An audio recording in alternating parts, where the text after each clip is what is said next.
ನೇಹಾ ಹತ್ಯೆ ಆರೋಪಿ ಫಯಾಜ್ ಊರಲ್ಲೂ ಕೂಡ ಆಕ್ರೋಶ ವ್ಯಕ್ತವಾಗ್ತಾ ಇದೆ. ಆರೋಪಿ ಫಯಾಜ್ ಹುಟ್ಟೂರು ಸಂಪೂರ್ಣ ಸ್ತಬ್ಧವಾಗಿದೆ. ಇವತ್ತು ಬೆಳಗಾವಿ ಜಿಲ್ಲೆ ಸವದತ್ತಿ ತಾಲೂಕಿನಲ್ಲಿರುವಂತಹ ಮುನವಳ್ಳಿ ಪಟ್ಟಣ, ಇದು ಫಯಾಜ್ನ ಹುಟ್ಟೂರು. ಮುನವಳ್ಳಿ ಪಟ್ಟಣವನ್ನ ಬಂದ್ ಮಾಡಿದ್ದಾರೆ. ಸ್ವಯಂ ಪ್ರೇರಿತವಾಗಿ ಅಂಗಡಿ ಮುಂಗಟ್ಟುಗಳನ್ನು ಕೂಡ ಬಂದ್ ಮಾಡಿದ್ದಾರೆ. ಪಟ್ಟಣದಾದ್ಯಂತ ಬಿಗಿ ಪೊಲೀಸ್ ಬಂದೋಬಸ್ತನ್ನು ಏರ್ಪಡಿಸಲಾಗಿದೆ. ಈಗ ಸದ್ಯಕ್ಕಲ್ಲಿ ಸ್ಥಳದಲ್ಲಿ 3 KSRP, 1 DR ತುಕಡಿ ಭದ್ರತೆಗೆ ಅಂತೇಳಿ ನಿಯೋಜನೆ ಮಾಡಿದ್ದಾರೆ. ಹಾಗೆ ಈ ಬಂದ್ಗೆ ಮುಸ್ಲಿಂ ಸಮುದಾಯದಿಂದಲೂ ಕೂಡ ಬೆಂಬಲ ವ್ಯಕ್ತವಾಗಿದೆ.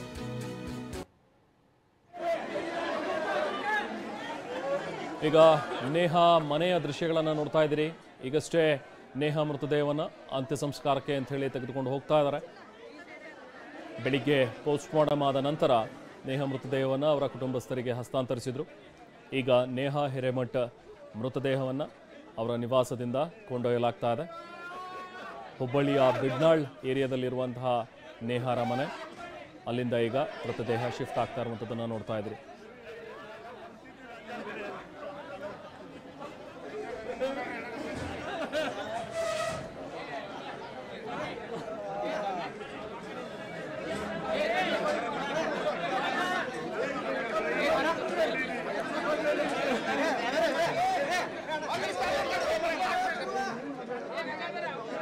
ತಾಯಿಯಾಗಲು ಪ್ರಯತ್ನಿಸಿ ವಿಫಲರಾಗ್ತಿದ್ದೀರಾ? ನೋವ IVFನ ನುರಿತ ಫಲವತ್ತತೆ ತಜ್ಞರನ್ನ ಭೇಟಿಯಾಗಿ ಉಚಿತ ಸಮಾಲೋಚನೆಯನ್ನ ಪಡೆಯಿರಿ.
ಹುಬ್ಬಳ್ಳಿಯಲ್ಲಿ ಒಂದು ಕಡೆ ದುಃಖ, ಇನ್ನೊಂದು ಕಡೆ ಆಕ್ರೋಶ ಎರಡೂ ಕೂಡ ವ್ಯಕ್ತವಾಗ್ತಾ ಇರುವಂಥದ್ದನ್ನು ನೋಡ್ತಾ ಇದ್ದೀವಿ.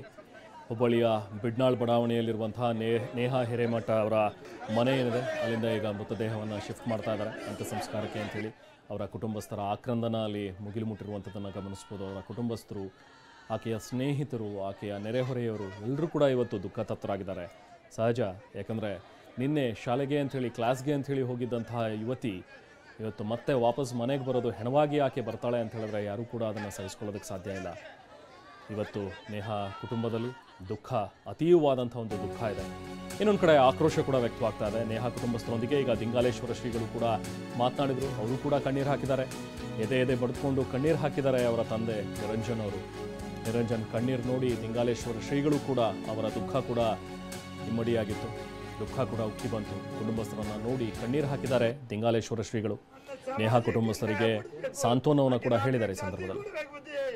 ಒಬ್ಬರಿಗೆ ಮೊದಲ ಬುದ್ಧಿ ಕಳ್ಕೊಂಡೆ ಬುದ್ಧಿ, ನನ್ನ ಮನೆ ಮಹಾಲಕ್ಷ್ಮಿ ಬುದ್ಧಿ. ನೀವು ಎಂದೂ ಕಣ್ಣೀರು ಹಾಕಿಲ್ಲ, ನಾನು ನೋಡೇ ಬುದ್ಧಿ ನಿನ್ನ ಹತ್ತಿರದಿಂದ ನೋಡೆ ನಿನ್ನ ಹತ್ತಿರದಿಂದ ನನಗೆ ಬೆನ್ನಿಗಿದ್ರಿ ಬುದ್ಧಿ ಮನೆ ಹುಡುಕಿದ್ರಿ ಬುದ್ಧಿ ನಿಮ್ಮನ್ನ ನಾನು ಎಂದು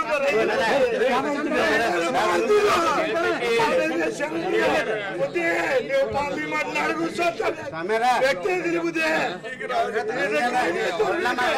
ಅವ್ರಿಗೆ ಎನ್ಕೌಂಟರ್ ಆಗ್ಬೇಕು ಇಲ್ಲ ಹೋರಾಟ ಮಾಡಬೇಕು ಬುದ್ಧಿ ನನ್ನ ನಿಮ್ಮ ಮಗಳ ಬುದ್ಧಿ ನೀವು ಉಡಲ ಹಾಕಿ ಬುದ್ಧಿ ನಿಮ್ಮ ಪಾದಕ್ಕೆ ಬಿಟ್ಟೆ ನಿಮ್ಮ ಪಾದಕ್ಕೆ ಬಿಟ್ಟೆ ಬುದ್ಧಿ ನಮ್ಮ ಇಡೀ ಸಮಾಜ ನಿಮ್ಮಿಂದ ಐತಿ ಬುದ್ಧಿ ನನ್ನ ಸಮಾಜಕ್ಕೆ ನ್ಯಾಯ ಕೊಡಿಸ್ಬೇಕು ಆಕಿನ ಆತ್ಮಿಕ ಶಾಂತಿ ಕೊಡ್ಬೇಕು ಬುದ್ಧಿ ಒಬ್ಬರಿಗೆ ಮೊದಲ ಬುದ್ಧಿ ಕಳ್ಕೊಂಡೆ ಬುದ್ಧಿ. ನನಗೆ ಆ ಹುಡುಗಿ ಬಗ್ಗೆ ಏನೋ ಮಾತಾಡೋ ಪರಿಸ್ಥಿತಿ ಒಳಗಿಲ್ಲ. ನಾನು ಭಾಳಷ್ಟು ಪ್ರೀತಿಯಿಂದ ಬೆಳೆಸಿದ್ದೆ ಅವಳನ್ನು. ನನ್ನ ಮೇಲೆ ಭಾಳ ಪ್ರೇಮ ಇದ್ಲು, ನನ್ನ ಪ್ರೀತಿ ಶಿಷ್ಯಳಾಗಿದ್ಲು. ಬಟ್ ಇಂಥದ್ದೊಂದು ಕಹಿ ಘಟನೆ ನಡೀತಿತ್ತು ಅಂತೇಳಿ ನನ್ನ ಜೀವನದಾಗ ನಾನು ಅಂದ್ಕೊಂಡಿರಲಿಲ್ಲ. ಪಾಪಿಗಳಿಗೆ ಶಿಕ್ಷೆ ಆಗಬೇಕು ಅಷ್ಟೆ. ಯಾವ ಶಿಕ್ಷೆ ಆದರೂ ಕಡಿಮೆನೇ. ನನ್ನ ಆಸೆ ಇಷ್ಟೇ, ಇಂತಹ ಪಾಪಿಗಳಿಗೆ ಜಗತ್ತಿನೊಳಗೆ, ಅದು ನಮ್ಮ ವಿಶೇಷವಾಗಿ ಭಾರತದಲ್ಲಿ ಇನ್ನೆಂದೂ ಇಂಥ ಘಟನೆಯನ್ನು ಮಾಡಲಿಕ್ಕೆ ಯಾರೂ ಮುಂದೆ ಬಂದಿರಬಾರ್ದು. ಅಂತಹ ಶಿಕ್ಷೆ, ಅಂಥದ್ದೊಂದು ಕಾನೂನು ಈ ದೇಶದಲ್ಲಿ ಬರಬೇಕು. ಓದೋದ್ರ ಕಡೆ ಗಮನ ಇರಲಿ. ನೀನು ಬಹಳ ಪ್ರತಿಭಾ ಸಂಪನ್ನದೆಯಾ, ಓದೋದೊಂದೇ ನಿನ್ನ ಗುರಿಯಾಗಿರಲಿ ಅಂತ ಮಾತ್ರ ನಾನು ಗೈಡ್ ಮಾಡ್ತಿದ್ದೆ. ನನಗೆ ಆ ಹುಡುಗಿ ಬಗ್ಗೆ ಏನೋ ಮಾತಾಡೋ ಪರಿಸ್ಥಿತಿ ಒಳಗಿಲ್ಲ. ನಾನು ಇನ್ಹ್ಯೂಮನ್ ಇನ್ಸಿಡೆಂಟ್ ಇದು, ತುಂಬ ದುಃಖ ಇದೆ. Is nothing to say, it's such a very bad situation.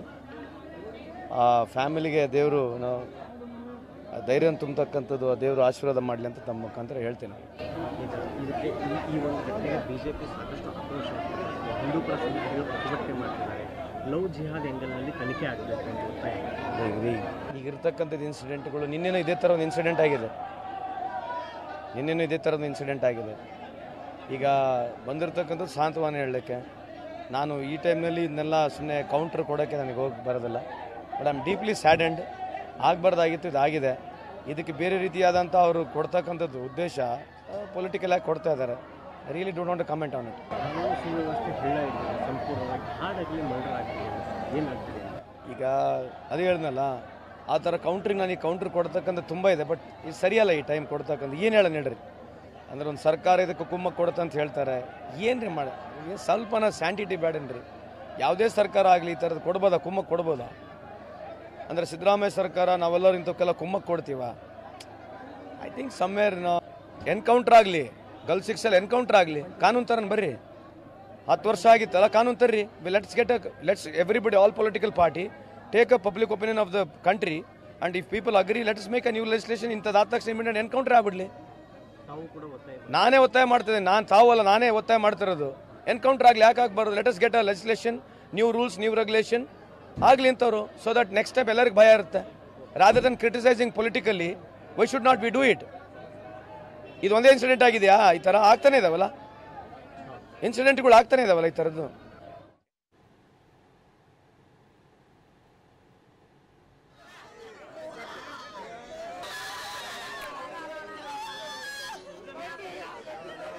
ಈಗ ಹುಬ್ಬಳ್ಳಿಯ ಬಿಡ್ನಾಳ ಬಡಾವಣೆಯಿಂದ ನೇಹಾ ಹಿರೇಮಠ ಮೃತದೇಹವನ್ನು ತೆಗೆದುಕೊಂಡು ಹೋಗ್ತಾ ಇದ್ದಾರೆ.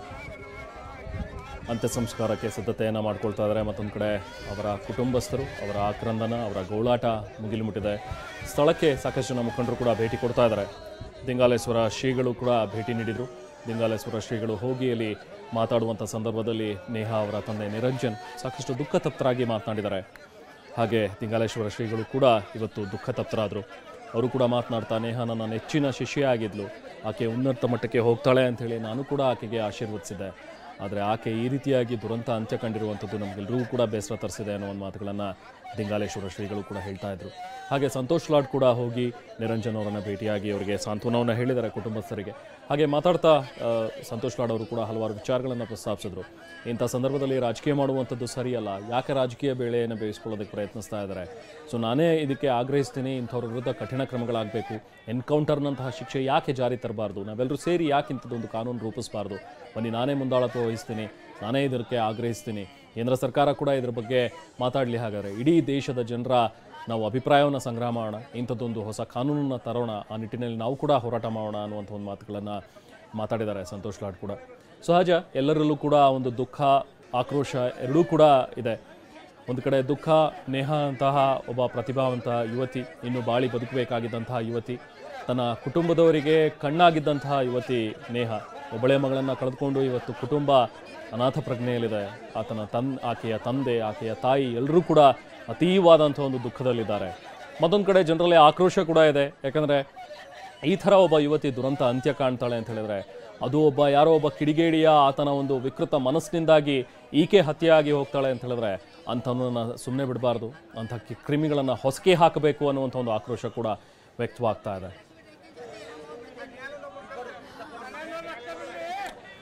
ಒಂದು ಸ್ಥಳದಲ್ಲಿ ನಮ್ಮ ಪ್ರತಿನಿಧಿ ನರಸಿಂಹಮೂರ್ತಿ ಪ್ಯಾಟಿ ಇದ್ದಾರೆ, ಮತ್ತಷ್ಟು ಮಾಹಿತಿಯನ್ನು ಪಡಿತಾ ಹೋಗೋಣ.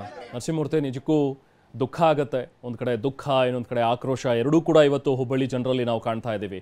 ದುಃಖ, ನೇಹಾಳಂಥ ಒಬ್ಬ ಯುವತಿ ಕಳ್ಕೊಂಡ್ವಲ್ಲ, ಈ ಥರದೊಂದು ದುರಂತ ಅಂತ್ಯ ಕಂಡಿದ್ದಾಳಲ್ಲ ಯುವತಿ ಅನ್ನುವಂಥ ಒಂದು ದುಃಖ ಆಕೆಯ ಕುಟುಂಬಸ್ಥರಲ್ಲೂ ಕೂಡ ಇದೆ. ಅದೇ ಅಟ್ ದ ಸೇಮ್ ಟೈಮ್ ಆಕ್ರೋಶ ಕೂಡ ಇದೆ. ಹೀಗೆ ಒಬ್ಬ ಕ್ರಿಮಿ ಈಕೆಯನ್ನು ಕೊಂದು ಹಾಕ್ತಾನೆ ಅಂತ ಹೇಳಿದ್ರೆ ಈತನಿಗೆ ಯಾಕೆ ತಕ್ಕ ಶಿಕ್ಷೆ ಆಗಬಾರ್ದು, ಈತನನ್ನು ಹೊಸಕಿ ಹಾಕಬೇಕು, ಇಂಥ ಕ್ರಿಮಿಗಳಿಗೆ ತಕ್ಕದಾದಂಥ ಒಂದು ಶಿಕ್ಷೆ ಆಗಬೇಕು ಅನ್ನುವಂಥ ಒಂದು ಆಕ್ರೋಶ. ಸೊ ಈಗ ಸದ್ಯಕ್ಕೆ ಪರಿಸ್ಥಿತಿ ಹೇಗಿದೆ? ಒಂದು, ನೇಹಾ ಅಂತ್ಯ ಸಂಸ್ಕಾರ ಈಗ ಯಾವಾಗ ನೆರವೇರುತ್ತೆ, ಸೊ ಎಲ್ಲಿ ಹೇಗೆ ವ್ಯವಸ್ಥೆ ಮಾಡ್ಕೊಂಡಿದ್ದಾರೆ, ಇನ್ನೊಂದು ಅಲ್ಲಿ ವ್ಯಕ್ತವಾಗ್ತಾ ಇರುವಂಥ ಒಂದು ಆಕ್ರೋಶ. ನರಸಿಂಹಮೂರ್ತಿ. ರೆಹಮಾನ್, ಈಗಾಗಲೇ ನೇಹಾಳ ಏನು ಪಾರ್ಥಿವ ಶರೀರ ಏನಿದೆ ಅದು ಮನೆಯಿಂದ ಬೀಡ್ನಾಳಿನ ರುದ್ರಭೂಮಿಗೆ ಹೋಗ್ತಾ ಇದೆ. ಈ ಹಿನ್ನೆಲೆಯಲ್ಲಿ ಅಲ್ಲಿ ಕೂಡ ಸಾಕಷ್ಟು ಸಂಖ್ಯೆಯಲ್ಲಿ ಜನರು ಸೇರಿದ್ದಾರೆ. ಅದ್ರ ಜೊತೆ ಯುವಕರು ಕೂಡ ಸೇರಿದ್ದಾರೆ. ಅದ್ರ ಜೊತೆಗೆ ಅದೇ ಪ್ಯಾರಲಲ್ ಆಗಿ BVB ಕಾಲೇಜ್ ಎದುರುಗಡೆ ಇಲ್ಲಿ ವಿದ್ಯಾರ್ಥಿಗಳು ಮತ್ತು ABVP ಕಾರ್ಯಕರ್ತರು ಬೃಹತ್ ಪ್ರತಿಭಟನೆಯನ್ನು ಮಾಡ್ತಾ ಇದ್ದಾರೆ. ಇದುವರೆಗೂ ಕೂಡ ಹುಬ್ಬಳ್ಳಿ ಧಾರವಾಡ ರಸ್ತೆಯನ್ನು ತಡೆದು ಪ್ರತಿಭಟನೆ ಮಾಡಿದರು. ಇದುವರೆಗೂ ಕೂಡ ಹರಸಾಹಸ ಪಟ್ಟು ಪೊಲೀಸರು ಇದೀಗ ತಾನೇ ಏನು ಸಂಚಾರವನ್ನು ಸುಗಮಗೊಳಿಸಿದ್ದಾರೆ. ಈಗ ಅದಾದ ನಂತರ ಈಗ ಬಸ್ಸುಗಳು, ವಾಹನಗಳು ಓಡಾಟ ಶುರುವಾಗಿದೆ. ಆದರೆ ಯಾವುದೇ ಕಾರಣಕ್ಕೂ ಆ ಒಂದು ಆರೋಪಿಯನ್ನು, ಈ ಒಂದು ಕೃತ್ಯವನ್ನು ಎಸಗಿದ ಆರೋಪಿಯನ್ನು ಬಿಡಬಾರ್ದು, ಆತನನ್ನು ಗಲ್ಲಿಗೆ ಹಾಕಬೇಕು ಅನ್ನೋದು ಇಲ್ಲಿಯ ವಿದ್ಯಾರ್ಥಿಗಳ ಆಕ್ರೋಶವಾಗಿತ್ತು. ಇದುವರೆಗೂ ಕೂಡ ಇಲ್ಲಿ ಬಹಿರಂಗ ಸಭೆಯನ್ನು ಕೂಡ ಮಾಡಿದರು. ಈ ಹಿನ್ನೆಲೆಯಲ್ಲಿ ಪ್ರತಿಯೊಂದು ಯುವಕನ ಬಾಯಲ್ಲಿ ಒಂದೇ ಮಾತು, ಆ ವ್ಯಕ್ತಿಯನ್ನು ಯಾವುದೇ ಕಾರಣಕ್ಕೂ ಬಿಡಬಾರ್ದು, ಗಲ್ಲಿಗೆ ಏರಿಸಬೇಕು ಅಂತ ಒಂದಿಷ್ಟು ವಿದ್ಯಾರ್ಥಿಗಳು, ಇಲ್ಲ ಆತನನ್ನು ಎನ್ಕೌಂಟರ್ ಮಾಡಬೇಕು ಅನ್ನೋ ಒಂದಿಷ್ಟು ವಿದ್ಯಾರ್ಥಿಗಳು ಆಗ್ರಹಪಡಿಸಿದ್ರು. ಇಲ್ಲಿ ಸಾಕಷ್ಟು ಈ ಸಂದರ್ಭದಲ್ಲಿ ಉದ್ವಿಗ್ನ ವಾತಾವರಣ ಸೃಷ್ಟಿಯಾಗಿದೆ. ಯಾಕಂದರೆ ಪೊಲೀಸರು ಆದಷ್ಟು ಈ ಒಂದು ರಸ್ತೆಯನ್ನು ಸುಗಮಗೊಳಿಸಬೇಕು, ಸಂಚಾರವನ್ನು ಅಂತಿದ್ರು. ಆದರೆ ವಿದ್ಯಾರ್ಥಿಗಳು ಪದೇ ಪದೇ ಬಂದು, ಪ್ರತಿಭಟನಾಕಾರರು ಪದೇ ಪದೇ ಬಂದು ರಸ್ತೆ ಮೇಲೆ ನಿಂತ್ಕೊಂಡ್ಬಿಟ್ಟು ರಸ್ತೆ ತಡೆ ಮಾಡಿದ್ರು. ಅವರ ಆಕ್ರೋಶದ ಕಟ್ಟೆ ಹೊಡೆದಿದೆ ಅಂತ ಹೇಳ್ಬೋದು.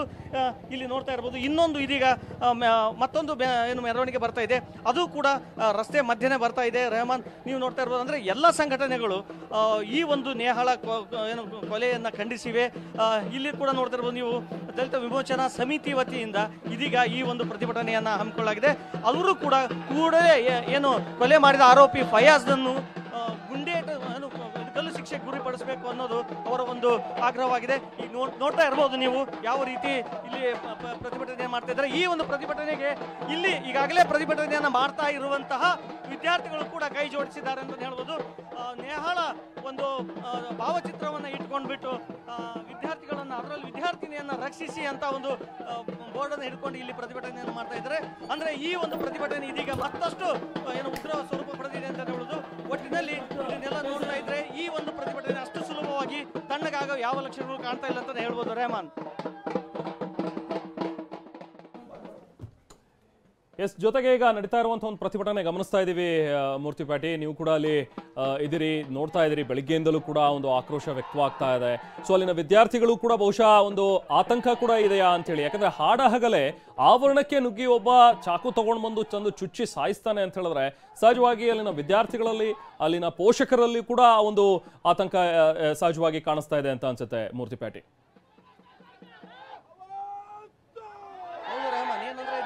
ಎಷ್ಟೊಂದು ಆಕ್ರೋಶ ಇಲ್ಲಿ ಬಂದಿದೆ ಅಂತಂದ್ರೆ ಇಲ್ಲಿ ನೋಡ್ತಾ ಇರ್ಬೋದು. ಎಲ್ಲರೂ ಕೂಡ ಕೂಡಲೇ ಅವನನ್ನು ಗಲ್ಲು ಶಿಕ್ಷೆಗೆ ಒಳಪಡಿಸಬೇಕು ಅಂತ ಒಂದ್ ಕಡೆಗೆ ಪೋಷಕರು ಆತಂಕಗೊಂಡಿದ್ದಾರೆ. ನಮ್ಮ ಮಕ್ಕಳನ್ನ ಯಾವ ರೀತಿ ನಾವು ಕಾಲೇಜ್ಗೆ, ಶಾಲೆಗೆ ಕಳಿಸಬೇಕು ಈ ರೀತಿ ಆದ್ರೆ ಅಂತ. ಇನ್ನೊಂದು ಕಡೆಗೆ